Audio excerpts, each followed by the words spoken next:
পারভিন, আপনার কাছ থেকে শুরু করি। এই রিপোর্টটা যেটা দেখছিলাম আসলে যে এখন পর্যন্ত যদি একটা মানে রাউন্ড আপ করা গেছে যে কোন দলগুলো কেমন খেলতে পারে, মোটামুটি যাদের উপর বেশি আকর্ষণ বা প্রত্যাশা ছিল তাদের যদি বলি প্রত্যাশা পূরণ করতে পেরেছে মেসির আর্জেন্টিনা, ফ্রান্স। যদি অন্য দিক থেকে দেখি রোনালদোর শেষ বিশ্বকাপ হতে যাচ্ছে, সেই জায়গায় তারা ড্র করেছে। স্পেনের কথা বলতে হয়, যাদেরকে অন্যতম হট ফেভারিট ধরা হচ্ছে, আপনার গায়েও স্পেনের জার্সি আছে। আপনি আসলে এই প্রথম ম্যাচ শেষে দলগুলোর পারফরমেন্স কীভাবে দেখছেন? এখন পর্যন্ত যদি আমরা দেখি 11 জুন বিশ্বকাপ শুরু হয়েছে, 24টা ম্যাচ হয়েছে, 24টা ম্যাচে কিন্তু 75টা গোল হয়েছে সবগুলো দলের, 48 দলের। তো যেটা আপনি বলছিলেন যে প্রত্যাশা শুধু আর্জেন্টিনা পূরণ করতে পেরেছে, হতাশ করেছে ব্রাজিল, স্পেন কিন্তু ইউরো চ্যাম্পিয়ন। এবং স্পেনের যে দলটা এবার কিন্তু লুই দে লা ফুয়েন্তের চমৎকার একটা দল, যেখানে কিন্তু লামিন ইয়ামাল, নিকো উইলিয়ামসের মতো ফুটবলার আছে, দানি ওলমো, যারা ক্লাব ফুটবলে দুর্দান্ত পারফর্ম করে এসেছে।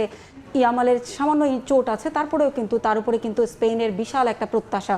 সেখানে আমরা দেখতে পাচ্ছি আর্জেন্টিনা এবং জার্মানি ছাড়া, ফ্রান্স ছাড়া কেউ কিন্তু তেমন প্রত্যাশা পূরণ করতে পারেনি। উল্টো যে দলগুলোর কাছে কিন্তু তেমন কোনো প্রত্যাশা ছিল না, কেপ ভার্দে এবং ডিআর কঙ্গো গতকালকে যেটা খেলেছে পর্তুগালের সঙ্গে, এই দলগুলো, ডিআর কঙ্গো 1952 বছর আগে একবার খেলেছে, তখন তাদের নাম ছিল জায়ার। এরপর কিন্তু তারা স্বাধীন হওয়ার পর কিন্তু তারা নতুনভাবে বিশ্বকাপ খেলতে এসে এবং তারা কিন্তু পর্তুগালকে রীতিমতো বলতে গেলে ধরাশায়ী করেছে, কারণ পর্তুগালকে ভাবা হচ্ছে এবার শিরোপা প্রত্যাশী একটা দল।